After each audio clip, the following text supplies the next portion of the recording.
Hello, I'm so glad you are here with me. I can't believe that I'm filming this right now. It has been months in the making and I'm so excited to share this new series with you. I'm excited to be here with you today. In case we've never met before, my name is Ashton Smith.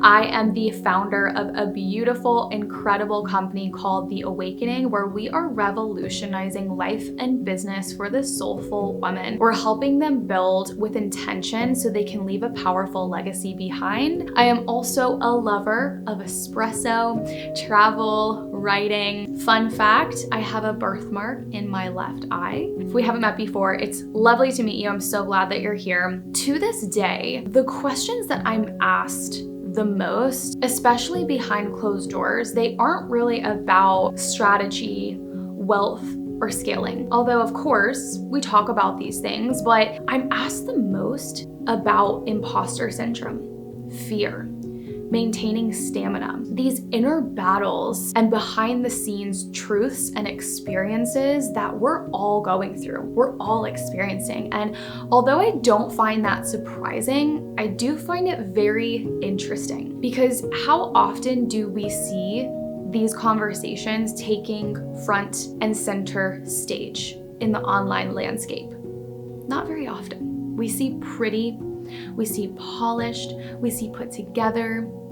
There's a reason why it's called a highlight reel. You know what I mean? To kind of caveat here, before I can formally introduce this series, I feel like we need to get to know each other a little bit, at a deeper level, especially if we've never met before. So you can kind of have some context and perspective about me. And I feel like the best way we can do this is by flashing back all the way to childhood. Like many other kids, I started riding my bike on training wheels. We all start there, right? I was happy, I was having fun, I was enjoying myself, playing with my neighbors, until my neighbor, which is now my best friend of like 23 years at this point, she learned how to ride her bike without training wheels. And I was intrigued. So I walked up to my dad and I said, I'm gonna take those off.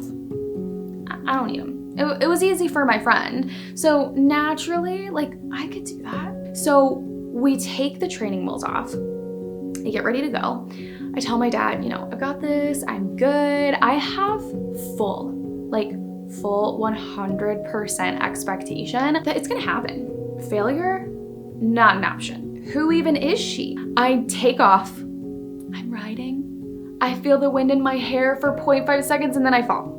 Then I fall right on my face, on my knees, get all scraped up. Naturally, like you and I, we kind of knew that was gonna happen, but in my little brain, I didn't expect that. I was dumbfounded.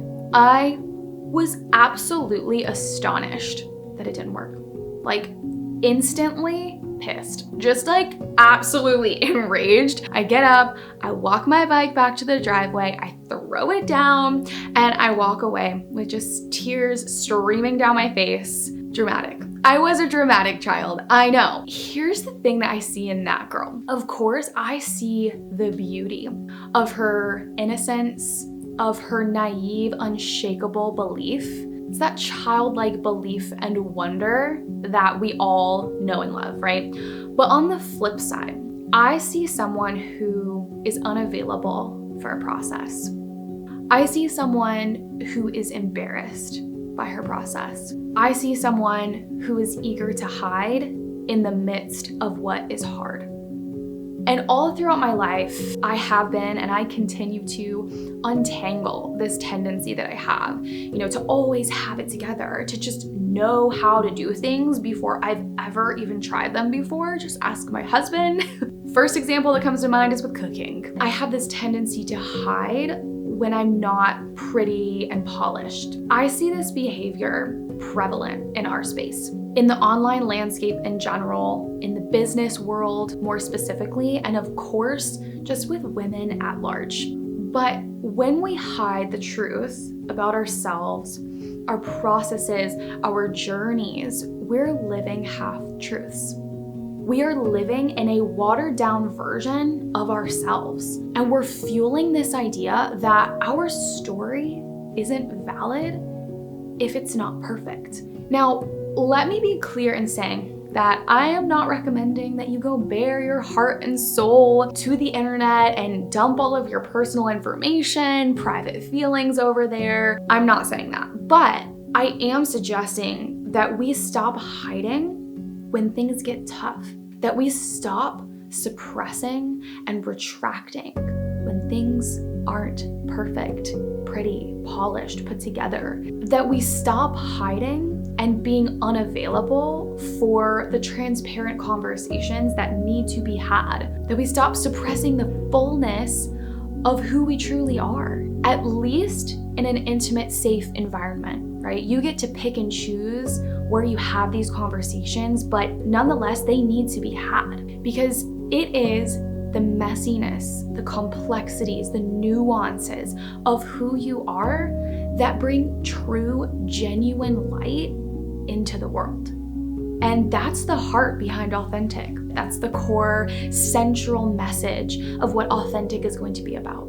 Authentic is going to put the real, raw journey of life and entrepreneurship on full display so that you can be empowered by the complexities, nuances, imperfections of your journey and embrace the fullness of who you are. You can expect deep connection, raw stories, I've got a lot of them, vulnerable shares, empowering messages, takeaways that not only add value to your life and your business, but that make you feel less alone and more powerful than ever before in the fullness of who you are. What I really want you to know today as we kick off this series is this: the real, raw, most authentic version of you, she's enough.